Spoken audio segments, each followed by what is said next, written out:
Stars Limit enthusiasts, welcome to today's video where we're looking at Han JTL Red, a set I know a lot of people will be very pleased with once it rotates out of the format, once we get set 10. A lot of people just do not like JTL as a set. Specifically, they don't like the two leaders of Luke JTL and Boba JTL. But in my personal opinion, I love this set. I really like what this set did.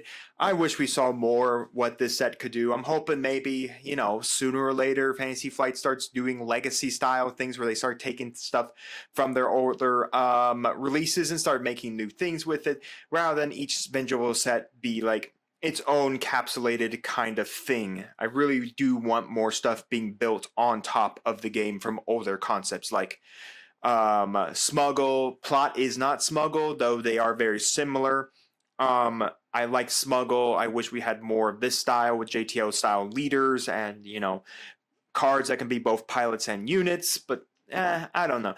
We'll just have to kind of see eventually if we're going to do anything with that, as well as where's the legacy support for all of the, EU non-canon Star Wars, like with KOTOR. We only got KOTOR 1 and 2 in 2 sets, and then we kind of just died off. We haven't gone back to any of that. We haven't gone back to any of the legacy stuff. So I don't know when that's coming back. Hopefully, maybe Homeworlds, maybe set 10. I'm not too sure. But nonetheless, we're not talking about that. We're talking about Han JTL Red. Han Solo states on his front side, action reveal top card of your deck. If you attack, then attack with a unit. If the revealed card and that unit have a different odd cost, that unit gets +1 for its attack. He flips on 5, can be deployed as a 3/7 vanilla leader, which we don't really want to do. We want to flip him on 5 and attach him to a vehicle as an upgrade. As a reminder, Luke is the only leader that protects himself from being upgrade-hated off the ship. Luke specifically has that tagline in him. All the other JTL style leaders that flip and attach to a fighter can't get fully knocked off that fighter by upgrade hate. So anyways, when attached to his fighter, you get to restand as many resources up to the number of odd cost units, upgrades, and basically ground and space units that are odd cost plus upgrades that are odd cost. So you just get to restand the whole thing. So what I like to do is you can flip the leader, put him onto a ship. If we're playing Sudden Ferocity in this deck, so you go Sudden Ferocity, plot out Sudden Ferocity, put it under Han Solo, and then you restand the 3 resources that you spent for Sudden Ferocity, because you can chain how exactly you want the sequence to go. So plot first and then Han's effect. So since like I said, we're just playing red, any mono red base in right now in Premiere, you can just use. For the rest of the deck, we are running triple Anakin's Pod Racer with ambush, and while attacking, if no other units have attacked this phase, this unit deals combat damage before the defending unit. Pretty nice just to come down quickly onto the ground and be able to punch something. I like this in here just to be able to do a little bit of the ground. We don't really play a lot of ground. We're not ever going to be expected to play a lot of ground in this strategy, so I like this a little bit just to give a little bit more ambush power, as well as we can use odd cost Han while it's on the ground to give it a little more punching power, especially if we have the initiative and we can use that first strike trigger more effectively. So we can use odd cost Han, reveal top card. As long as it's anything but a 3, we can then go Anakin's Pod Racer to attack one of our opponent's ground units, knock it out, use that first strike ability. We have triple Boshek with piloting. We're always going to put this on as a pilot with piloting for 2, and when played as an upgrade, discard 2 cards to your deck. Return each of those cards with an odd cost to our hand. Our majority of our entire deck is odd cost, so we'll be always adding the 2 cards to our hand. Triple Han Solo with piloting. He can ambush for his 5 to ambush out for 4/5. We typically don't want to really do that. We do want to go for his piloting effect. When played as an upgrade, you may attack with a attached unit. If it's the Falcon, you deals combat damage for the defender, so we get first strike. And then finally, 1 Luke Skywalker. When played and the opponent chooses 1, they create a credit token ready to this unit, or you may deal 5 damage to a unit. So your opponent either creates a credit token, you restand the Luke, or they decide to allow you to punch 5 damage into one of their guys. So it's on their choice. It's basically our big end finisher. Typically, this deck isn't going to go that long into the late game. Typically, by 5 to 6, you are really on the ramp of punching your opponent in the face quickly, that you can just win the game once you flip over Han, depending on what he flips onto, that you're able to win the game. But if we do get pushed into that late game, this is a nice way to just drop this and have this as a nuisance for our opponent to decide what to do with it. 4 space, because JTL decks are always going to be heavy in space. We have triple A-Wing with Raid 1, triple Crackshot V-Wing, of when played if you control no other fighter units, deal 1 damage to this unit. Triple Open Circle Ace. We used to play triple Republic Y-Wing from JTL. That got removed altogether to go for Open Circle Ace. While we lose 1 health point from the Y-Wing, we gain 1 extra attack point. So I 100% like this better than that Y-Wing, but I could be argued that the Y-Wing could still, the Republic Y-Wing still might have a place in here. I just think the Open Circle Ace is just so much better. Triple Ebon Hawk. Upon attack, may disclose Heroic. We're never going to disclose Villainy. And if you disclose Heroic, you get +2 for on the attack. Triple Millennium Falcon. Again, we have a new Falcon coming out in Icons. So before, of course, JTL rotates out of the format, we will have Icons. We do get another Falcon in there, which is unfortunately a 4, so it's probably not going to be played in this one because unfortunately, being a 4-cost Falcon, it does disturb what Han can do, but who knows, we might try it out. It is in Han's coloration as well, but probably not. But anyways, this is the best Falcon we have. If we're playing Eternal, you can always use the Falcon from Spark. That is truly still the best Falcon in the game. Or if you really are a madman, you can play the 7-drop Falcon from Battle of Hoth. From Intro Battle of Hoth. Anyways, you may play or deploy 1 additional pilot on this unit, meaning you can have 2 pilots onto it. If you have R2-D2, you can have 3 on it. And for each pilot on it, it gets a +1 attack. Triple Stolen AT Hauler. When defeated, choose an opponent. For this phase, they may play that unit from its owner's discard pile for free. As a reminder, this does go back and forth, back and forth. The when defeated clause is not a you may, it's a you must choose an opponent and they get to play it for free. Meaning that me and our opponent can just continually trade this unit back and forth throughout the game as long as we continue to kill it off. But still, it's just a really nice thing. If you can get it out and then put the Han Solo onto it, it's a very much a nuisance. The new triple yellow Aces Bomber with support, and on attack if this unit is upgraded, deal 2 damage to a base. Very, very nice to put an upgrade with Ɓoshek, Han Solo, or Han Solo himself, or even throwing a Sudden Ferocity under this to make it just a grand ass nuisance for our opponent to have to deal with. Meaning that we can swing, deal 2 damage, and then deal 2 damage more. So meaning that this Y-Wing, as long as it's upgraded, deals 4 damage on the attack plus whatever we've upgraded it with. So I really like this one. When this got revealed out of MASH, I automatically knew this was going in odd cost Han. It's just super, super good of a Y-Wing. And I mean, if you've played Greef Karga Red, then you also know that this card is just super nice in that deck as well. Not mentioning if we can drop it when we have a ship upgraded as well, because you could go Ɓoshek or Han Solo and drop it in an attack. And then we can also have the support trigger go off as well, which is pretty nice.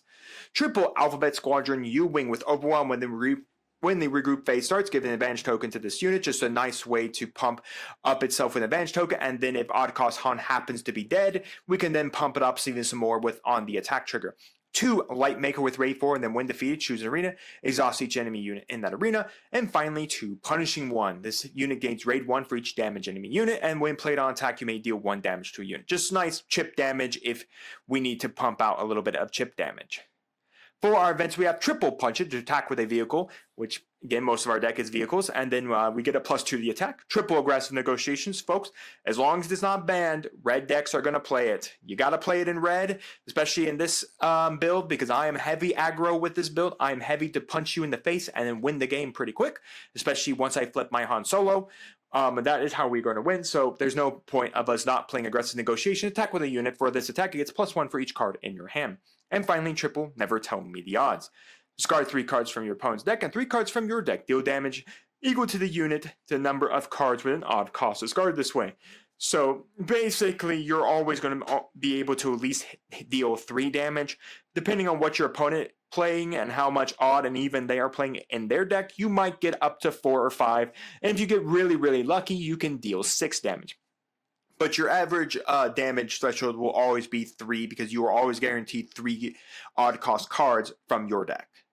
And then finally, like we said, triple Sudden Ferocity with Plotting It Out, and you get a +3 for the attack. So a really cool Voltron method you can get off in this deck is if you have out the Falcon, you flip Han, then you go Sudden Ferocity onto the Falcon with the Han Solo pilot. Han Solo piloting leader onto it. And then because of the effect of this Han Solo being a different subtitled Han Solo from your leader Han Solo, you can then put this guy under piloting, triggering the ability of him to attack immediately with that unit. So you get a +2 because you have 2 pilots on him, +3 from the Sun of Ferocity, plus the upgrade tack points of this Han and that Han. So basically you can make a very big fat Falcon that can just punch your opponent in the face and then potentially win the game from there. Because as a reminder, when you flip the Han and you have Sun Ferocity in there, you go Han, you go Sun Ferocity plot first, and you go Han Solo second to restand resources. For the sideboard, triple R2D2 if we need some more pilot support here of piloting for 0, and then this upgrade can be played on another friendly unit. Vehicle unit with a pilot on it, and the hatch gains, you may deploy 1 additional pilot to it. So basically, if we need this Yellow Aces bomber to have an additional way to get upgraded, we can throw that on. Triple Poe Dameron may be even, but he's still very good. So if we run into a deck with heavy Sentinel presence, this is just a real nice way, especially I don't know Salone Blue is as meta as I thought it was, but still, this is a nice way to deal with Sentinels and just keeping us off Sentinels, especially in space since we're not running Commence the Festival to be able to bypass Sentinels in Sky. 1 Arvel Skeen to when played on attack, you may defeat a credit token belonging to any player. If you do, deal 1 damage to your base. Just in case we run into any Lando matchups, they are running around again. Lando Data Vault is now back into the format, so I do expect Lando from Law to be back in this format. And finally, triple watch this. Now, this can be argued for Beguile as well. I just want to try this one out. Return a non-leader unit that costs 6 or less to its owner hand. Exhaust each other enemy unit in the same arena. So it's Beguile, but with a different effect. Beguile spins back a 6 cost and allows you to look at your opponent's hand. This spins back a 6 cost or less, or Beguile spins back a 6 cost or less as well. But instead of looking at your opponent's hand, you just get to rest their arena, which is still very nice. This card was running pretty high in the last in Law meta, because this was seeing very strong meta viability with certain deck strategies. That funny enough, it was cheaper to buy all your copies of the Intro Battle to Hoth from Amazon, eBay, your local gaming store, rather than buying it straight from TCG Player as a single. It's hilarious that the Intro Battle Hoth actually has a strong, viable, competitive card in it. And with that said, folks, that is our Han JTL Red. Let's jump to Carabas for that all-important best 2 out of 3. Alright, folks, our game is against Maul LOF Force Blue. Guys, if you've been sleeping under a table, you should by now know what Maul LOF Force Blue does. Dang, if we just had a 1, that would have been great. We could have the support trigger would have been pointless. But man, this would have been a really good hand. We got to take a mulligan. Okay, we did open at least A3 or A1, which is okay. I was hoping for another than just an A-wing, but I guess that's fine with me. But yeah, if we had that hand there, that would have been a really good hand. Don't get me wrong. I mean, that would have been a killer hand to have. To have the Y-wing alongside 2 pilots as well, which is pretty nice. Anyways, again, Carabas did get a whole bunch more upgrades, so now we even know what active effects are going on right now, which is pretty cool.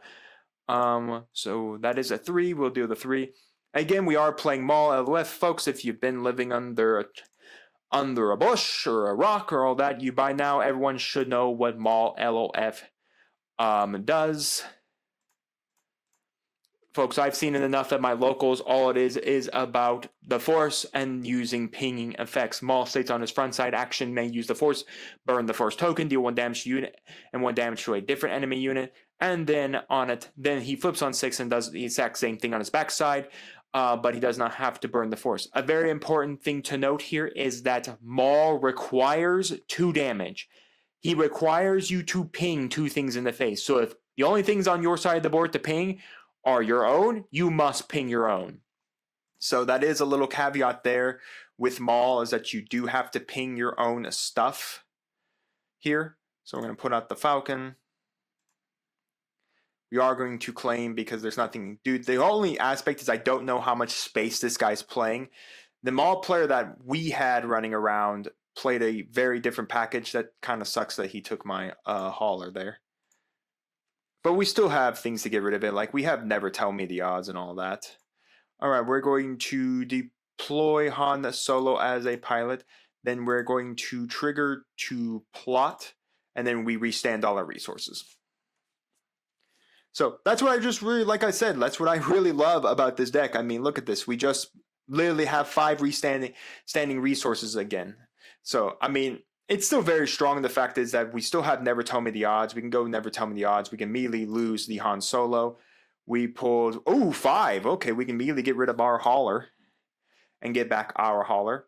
So yeah, I was afraid of this. We do have the upgrade hate in his deck. But again, I mean, it was cool while it lasted. Technically, that turn after we upgraded, if they didn't have upgrade hate, we technically could have swung with it and put a Han Solo under it, which would have been nice there too, because we could have put Solo there, swung more. Now, the aspect here is he's only 28 health where I'm at more, so we can put out the hauler. The 3 cards we discarded was a Han Solo, Lightmaker, and Punch It. We're just going to claim initiative. We're very close to winning this one. Let's see. We can go for 5 extra damage if we just pass the turn here. So that would be 5 plus 6. That'd be 11. 22. I don't know what else he has that could hurt me. We'll just put... Yeah, we'll put the A-Wing away. We're going to go for... Let's go for aggressive negotiations, swing. I mean, unless he deals with the hauler's just going to kill him. That's the thing. The hauler kills him unless he deals with it. So, yeah. We could have done this a whole lot faster if I didn't see this freaking Outer Rim Constable. I mean, I guess we could have gone Han Solo effect to see what the top card was. So he's just going to... Oh, no glory only results. That's hilarious. He no glory only results the hauler, so that it technically was his hauler when he killed it, so he gave it back to me. It's kind of hilarious. He gave me back the hauler. So we're just going to go have Anakin's pod racer that's going to immediately be able to kill off the biggest threat being Towson's assassin. The big question is, what does he go from here? He knows if I just claim the initiative. He knows I still have the hauler to play. That's still a very active effect right now for me. So he still has all of this to play. So he's going to swing. We're going to activate the hauler effect because, like I said, the hauler on death mechanic is a mandatory mechanic. So it has to always choose a player to... Oh, he got me there. Oh, close one. Close one for game number 1. I love sometimes when you can get into these fun, close games. That's always fun. All right, we're going to throw in all 3 of these. Let's drop...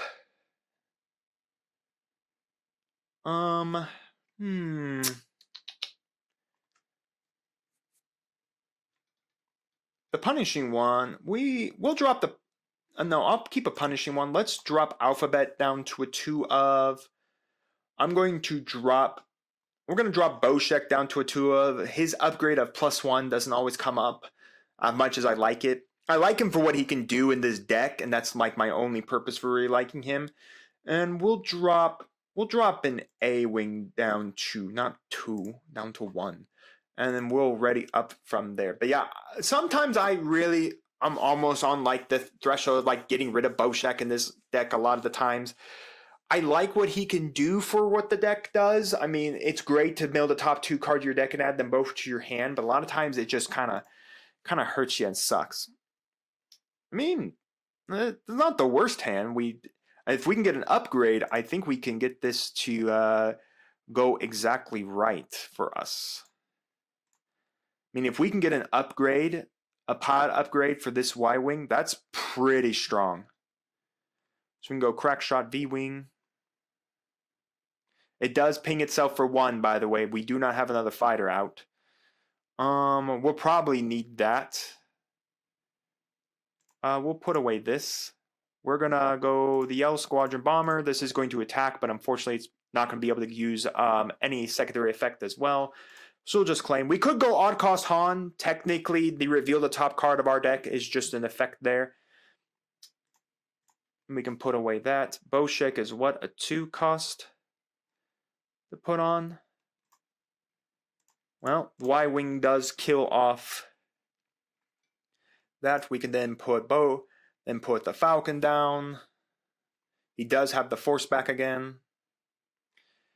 The tree remembers. Basically now he's just playing control.deck. That's what he's playing, is a control.deck style. He's basically keeping me off of bodies in space. He doesn't want me to flip for bodies. We're just going to deploy solo. We can still attach a sudden ferocity to him. We can still make him big and dangerous. And like I said, we still have watched this. We still can rest the entirety of his ground field, depending on what he summons. Towson's Assassin.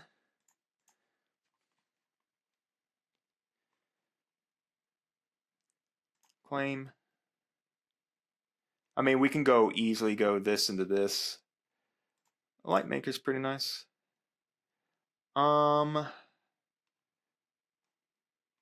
Yeah, Han solo ambush, kill off the Towson's Assassin.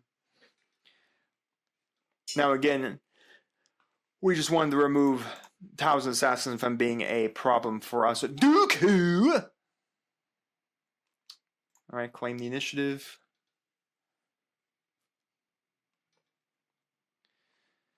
We lost the Han from the effect of Maul. And we really are getting kind of screwed over. What, this deck has one big problem. If your opponent can keep you off of bodies, this deck just struggles to win. It struggles hard to win when your opponent can keep you off bodies. Anakin, he's lucky that didn't kill it, because if that had killed it, I would have rested the entirety of his field. That's a little bit of a risky shot, in my opinion, to play that Anakin knowing full well that I could just have rested your battlefield. Well, that's a way to get rid of it, that's for sure. Skip resourcing, go punishing one, kill the Dooku. I mean, there's not much else we can really do here. We're kind of dead, because unfortunately he just basically did the worst thing you can do in this deck strategy and control me. Well, folks, we didn't get a win against Maul LOF. Game 1, Game 1 was the best game. I mean, we were super close of winning that one. That was I didn't realize how close he actually was to actually killing me there. I totally forgot Maul was a 5-6. But that was a close one. I think if he hadn't had the Constable in game number 1, we would have been able to at least attacked a little bit more, so we could have flipped Han and kept him under, then kept him, at least swung that 10 damage into his base. Even if he killed Han after that, that would still have been a devastating punch in the face. Now, if we had the Han Solo pilot upgrade unit, we could have done that as well, and that would have been pretty nasty as well. But nonetheless, it was close. Game 2, you kind of just see how the win against this deck. The win against it is basically easy. Just keep me off space units. If your opponent keeps you off space units, most time this deck flutters and dies. That's just really about it. That's the unfortunate part about it all. But yeah. Nonetheless, it's still a very fun deck. If your opponent doesn't respect it and you can get it to go, it goes fast, it goes hard, it punches hard, as game 1 showed us there. I think, again, if we hadn't lost a Han Solo due to that Outer Rim Constable, then we would have done a whole lot better. Like I said, I like JTL. I just really, really hate that they're just so easy to remove from their fighters. It just feels just horrible that we have this really cool mechanic, but there's just so many ways to get rid of the leader. I get it, they didn't want to make them overly broken for how their effects trigger, but yeah, I'm just not happy about that one when that came out. Nonetheless, or we sub upgrade hate stuff. But nonetheless, Luke JTL still in the format. I still have my love of Luke JTL. I got to showcase, even if he's got a strange looking face. Let me know your thoughts down in the comments, guys, on Han JTL Red, on the deck, on the gameplay, and what you guys are commenting. Do make sure to like the video, subscribe to the channel, and ring the bell so you're notified when my videos go live for you. And we'll see you here next time on Modern Dragons TCG.